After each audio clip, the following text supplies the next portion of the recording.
ವಾಟ್ಸಪ್ನ 90% ಜನ ಯೂಸ್ ಮಾಡ್ತಾ ಇದ್ದಾರೆ.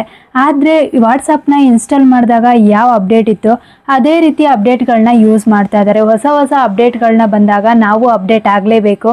ಯಾವ ರೀತಿ ಅದು ಹೊಸ ಹೊಸ ಅಪ್ಡೇಟ್ಗಳು ಬಂದಿದೆ ಅನ್ನೋದನ್ನು ಈ ವಿಡಿಯೋದಲ್ಲಿ ಕಂಪ್ಲೀಟಾಗಿ ಹೇಳ್ತೀನಿ.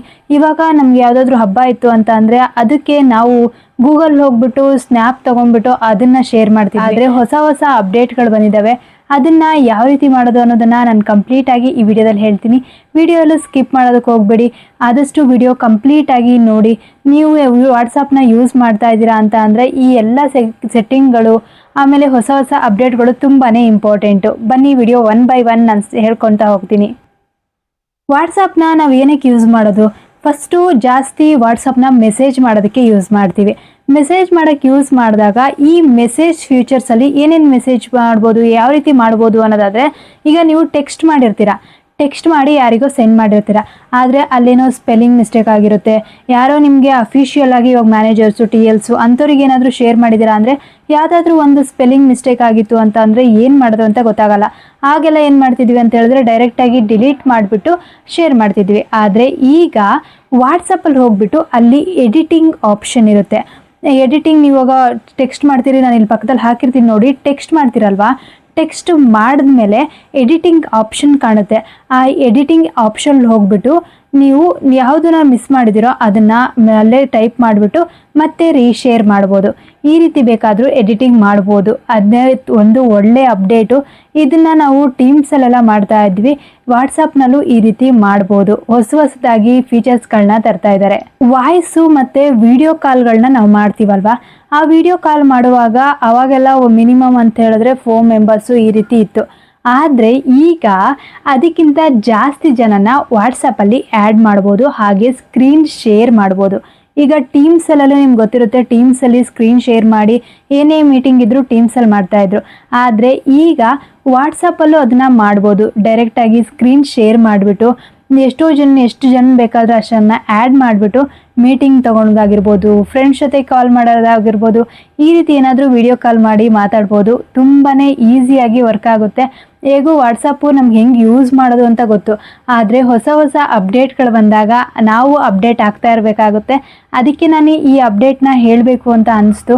ಅದಕ್ಕೆ ವಾಟ್ಸಪ್ ಬಗ್ಗೆ ಇವತ್ತು ಹೇಳೋಣ ಅಂಥೇಳಿ ಸ್ಟಾರ್ಟ್ ಮಾಡಿದೆ. ವಾಟ್ಸಪ್ಪಲ್ಲಿ ನೀವು ಚಾಟ್ ಮಾಡುವಾಗ ನೀವು ಯಾರೋ ಒಬ್ಬರು ಫ್ರೆಂಡ್ಸ್ ಜೊತೆಗೆ ಚಾಟ್ ಮಾಡ್ತಾ ಇದ್ದೀರಾ ಅಂತ ಹೇಳಿದ್ರೆ ಅವರು ಆನ್ಲೈನಲ್ಲಿ ಇದ್ದಾರಾ ಇಲ್ವಾ ಅದು ಗೊತ್ತಾಗ್ತಾ ಇತ್ತು. ಆಮೇಲೆ ಲಾಸ್ಟ್ ಸೀನ್ ಗೊತ್ತಾಗ್ತಾ ಇತ್ತು, ಅವ್ರು ಎಷ್ಟೊತ್ತಿಗೆ ನೋಡಿದ್ದಾರೆ ವಾಟ್ಸಪ್ನ ಅಂತೇಳಿ ಗೊತ್ತಾಗ್ತಾ ಇತ್ತು. ಆದರೆ ಈಗ ಅದನ್ನು ಸಹಿತ ಪ್ರೈವಸಿ ಮಾಡಿದ್ದಾರೆ, ತುಂಬಾ ಪ್ರೈವಸಿ ಮಾಡಿದ್ದಾರೆ. ಅವ್ರು ಲಾಸ್ಟ್ ಸೀನ್ ಅಂತ ಗೊತ್ತಾಗೋದು, ಆನ್ಲೈನ್ ಅಂತ ಗೊತ್ತಾಗೋದು, ಅದನ್ನು ಬೇಕಾದರೂ ನಾವು ಸೆಟ್ಟಿಂಗಲ್ಲಿ ಹೋಗಿ ಅಲ್ಲಿ ಗೊತ್ತಾಗ್ಲಾರ್ದಂಗೆ ಮಾಡ್ಬೋದು. ಈ ರೀತಿ ಪ್ರೈವಸಿನ ತಂದಿದ್ದಾರೆ ವಾಟ್ಸಪ್ಪಲ್ಲಿ. ಇದು ನೆನಪಲ್ಲಿ ಇಟ್ಕೊಳ್ಳಿ. ಸೆಟ್ಟಿಂಗಲ್ಲಿ ಹೋಗಿ ನಿಮಗೆ ಇಲ್ಲಿ ಗೊತ್ತಿಲ್ಲ ಅಂತ ಹೇಳಿದ್ರೆ ನಾನು ಪಕ್ಕದಲ್ಲಿ ಹಾಕ್ತೀನಿ, ಯಾವ ರೀತಿ ಅದನ್ನು ಸ್ಕ್ರೀನ್ ಶೇರ್ ಮಾಡಿರ್ತೀನಿ. ಒಂದು ಸೆಟ್ಟಿಂಗಲ್ಲಿ ಹೋಗ್ಬಿಟ್ಟು ಅಲ್ಲಿ ನೀವು ಬೇಕಾದರೂ ಅದನ್ನ ಚೇಂಜ್ ಮಾಡ್ಕೊಳ್ಬೋದು. ಇದರಿಂದ ಏನಾಗುತ್ತೆ ಅಂತ ಹೇಳಿದ್ರೆ ನಾವು ಲಾಸ್ಟ್ ಸೀನ್ ಯಾವಾಗ ವಾಟ್ಸಪ್ಪಲ್ಲಿ ಇದ್ವಿ ಆಮೇಲೆ ನಾವು ಆನ್ಲೈನಲ್ಲಿ ಇದೀವಾ ಇಲ್ಲ ಅನ್ನೋದು ಗೊತ್ತಾಗಲ್ಲ. ಈ ರೀತಿ ಇರುತ್ತೆ. ಶೇರ್ ಮಾಡೋದ್ರಲ್ಲೂ ಒಳ್ಳೆ ಫ್ಯೂಚರ್ನ ತಂದಿದ್ದಾರೆ. ಫೈಲ್ ಶೇರ್ ಮಾಡೋದು ಅಂತಂದರೆ ಇವಾಗ ನೀವು ಯಾವುದಾದ್ರೂ ಫೈಲ್ನ, ನಿಮ್ಮ ಡಾಕ್ಯುಮೆಂಟ್ಸ್ನ ಯಾರಿಗಾದರೂ ಶೇರ್ ಮಾಡಬೇಕು ಅಂತಂದರೆ ಆಗ ಅದು ಲಾರ್ಜ್ ಫೈಲ್ ಆಗಿದ್ದರೆ ಅದು ನಮಗೆ ಬೇರೆಯವರಿಗೆ ಅದು ಸೆಂಡ್ ಮಾಡೋದಕ್ಕೆ ಆಗ್ತಿರ್ಲಿಲ್ಲ. ನಾವು ಒಂದೊಂದು ಸಪ್ರೇಟ್ ಮಾಡಿಕೊಂಡು ಆ ರೀತಿ ಸೆಂಡ್ ಮಾಡಬೇಕಾಗ್ತಿತ್ತು. ಆದರೆ ಇವಾಗ ಲಾರ್ಜ್ ಫೈಲ್ಸ್ ಅದು ತುಂಬ ಜಾಸ್ತಿ ಎಂಬಿದ್ದಿದ್ರು ಶೇರ್ ಮಾಡ್ಬೋದು, ಫೈಲ್ನ ಶೇರ್ ಮಾಡ್ಬೋದು. ಇದು ಒಂದು ಒಳ್ಳೆ ಅಪ್ಡೇಟು. ಇದರಿಂದ ನಾವು ಸಡನ್ನಾಗಿ ಯಾರಿಗಾದರೂ ಫೈಲ್ ಶೇರ್ ಮಾಡಬೇಕು ಅಂತ ಹೇಳಿದ್ರೆ ಜಿಮೇಲ್ಗೆ ಹೋಗಬೇಕಾಗಿತ್ತು, ಆದರೆ ಈಗ ವಾಟ್ಸಪ್ಪಲ್ಲೇ ಎಲ್ಲವನ್ನು ಶೇರ್ ಮಾಡ್ಬೋದು. ಅಪ್ಡೇಟ್ ಬಂದಿದೆ, ನೀವು ನೋಡಿರ್ಬೋದು, ಚಾನಲ್ಸ್ ಆ್ಯಂಡ್ ಕಮ್ಯುನಿಟೀಸ್ ಅಂತೇಳಿ. ಇದೇನು ಅಂತ ಅಂದರೆ ನಿಮ್ಮ ಫೇವ್ರೇಟ್ ಯಾರಾದರೂ ನೀವು ಫಾಲೋ ಮಾಡಬೇಕು ಅಂತ ಅಂದರೆ ಫಾಲೋ ಮಾಡ್ಬೋದು. ಇವಾಗ ನಿಮ್ಗೆ ಯಾರೋ ಒಬ್ಬರು ಇಷ್ಟಪ್ಪ, ಇವಾಗ ಯಾರೋ ಹೀರೋಯಿನ್ ಯಾರಾದರೂ ಒಬ್ರು ಇಷ್ಟ ಅಂಥವ್ರನ್ನ ನಾವು ಸರ್ಚ್ ಮಾಡಿ ಅವ್ರನ್ನ ಫಾಲೋ ಮಾಡ್ಬೋದು. ಈ ರೀತಿ ಇವಾಗ ಇನ್ಸ್ಟಾಗ್ರಾಮಲ್ಲೆಲ್ಲ ನೀವು ಫಾಲೋ ಮಾಡ್ತೀರಲ್ವ, ಆ ರೀತಿ ಒಂದು ಮಾಡ್ಬೋದು.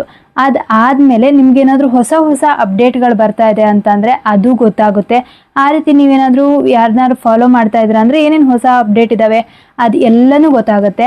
ಆ ರೀತಿ ಬೇಕಾದರೂ ನೀವು ಮಾಡ್ಬೋದು. ನಿಮ್ಮ ಯಾರನ್ನಾದ್ರು ಫಾಲೋ ಮಾಡಬೇಕು ಅಂತ ಅಂದರೆ ನಿಮ್ಮ ಫ್ರೆಂಡ್ಸು, ಫ್ಯಾಮಿಲಿಯವರಾಗಿರ್ಬೋದು, ಇಲ್ಲ ಅಂತ ಅಂದರೆ ಬೇರೆಯವರು, ಇವಾಗ ಹೀರೋಯಿನ್ಸು ಅಂಥವ್ರನ್ನೇನಾದರೂ ನೀವು ಫಾಲೋ ಮಾಡಬೇಕು ಅಂತಂದರೆ ಅದನ್ನು ಸಹಿತ ವಾಟ್ಸಪ್ನಲ್ಲಿ ಮಾಡ್ಬೋದು.